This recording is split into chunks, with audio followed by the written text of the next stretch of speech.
യാഥാർത്ഥ്യം സ്ത്രീകൾ തമ്മിലോ ഞങ്ങൾ ഭരണസമിതി അംഗങ്ങൾ തമ്മിലുള്ള ഐക്യമില്ലായ്മയോ അല്ലായിരുന്നല്ലോ. ഞാൻ ആ സ്ത്രീയെക്കുറിച്ച് ഒരു വക സംസാരിക്കില്ല.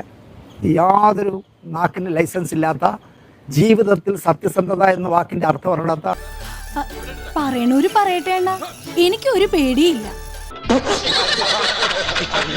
ആ ബോർ സ്ത്രീയെ കുറിച്ച് സംസാരിക്കില്ല, അവരെ കുറിച്ച് ഒന്നും സംസാരിക്കില്ല. അയാൾ പറഞ്ഞിട്ട് പോണ കേട്ടു. ഇവിടെ താനൊക്കെ ഈ ഭൂമിക്ക് ആവശ്യമില്ലാത്തൊരു ഭാരം. രാജിവെച്ച് പോയല്ലോ, പിന്നെന്തേ പോട്ടെന്നേ.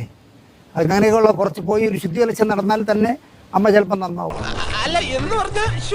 എന്റെ ജീവിതം പട്ടിണക്കി. സ്ത്രീ വരാൻ പാടില്ല. അവര് ലോകത്തിലെ എല്ലാവർക്കും നാറ്റമാണ്. നീ എന്റെ നാട്ടി എന്നെ നോക്കി പേടിപ്പിക്കണത്. ഇതേ തള്ളേ, നിങ്ങൾക്കിത് എന്നാത്തിന്റെ കേടാണ്?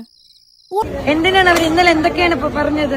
ലക്ഷ്മിപ്രിയ എല്ലാ ആണുങ്ങളെ ചവിട്ടി താക്കുകയല്ലേ ചെയ്തത്. ഇനിയിപ്പോ നമുക്ക് പറയാലോ, ഞാൻ മെമ്പർ അല്ലല്ലോ. പെലേക്ക് ഭയങ്കര വിഷമമുണ്ട്. നീ ഒരു 2 ദിവസത്തേക്ക് പുറത്തിറങ്ങണ്ട.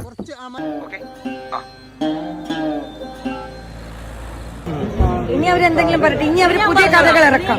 ആരും വില തരില്ല. നിങ്ങൾക്ക് ഇതിൽ ഇഷ്ടമുള്ളത് വിളിക്കാം, തള്ളക്ക് വിളി ഒഴിച്ച്. അത് മാത്രല്ല, ഏറ്റവും അവസാനം ബാബുരാജ് എന്ന് പറഞ്ഞ വ്യക്തി വന്ന് പറഞ്ഞ അലിഗേഷൻ എന്താണ്?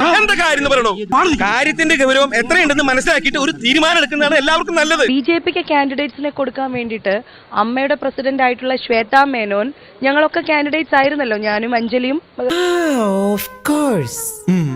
ഞാൻ ഓർക്കുന്നു, വല്ലാതെ ഓർക്കുന്നു. അമ്മയിലുള്ള മറ്റ് കാൻഡിഡേറ്റ്സിനെ നിർത്താൻ വേണ്ടിയിട്ട്, BJPക്ക് കാൻഡിഡേറ്റ്സിനെ കൊടുക്കാൻ വേണ്ടിയിട്ട് അവർ കമ്മീഷൻ വാങ്ങിച്ചു എന്നാണ് പറയുന്നത്. കാര്യം സത്യമാണെങ്കിലും എനിക്ക് അംഗീകരിച്ചു കൊടുക്കാൻ പറ്റുമോ?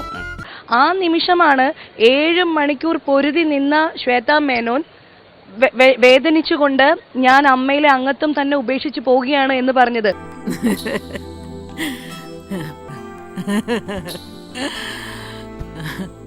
ഇപ്പൊ എനിക്ക് തോന്നുന്നു നീ ഫിറ്റായി.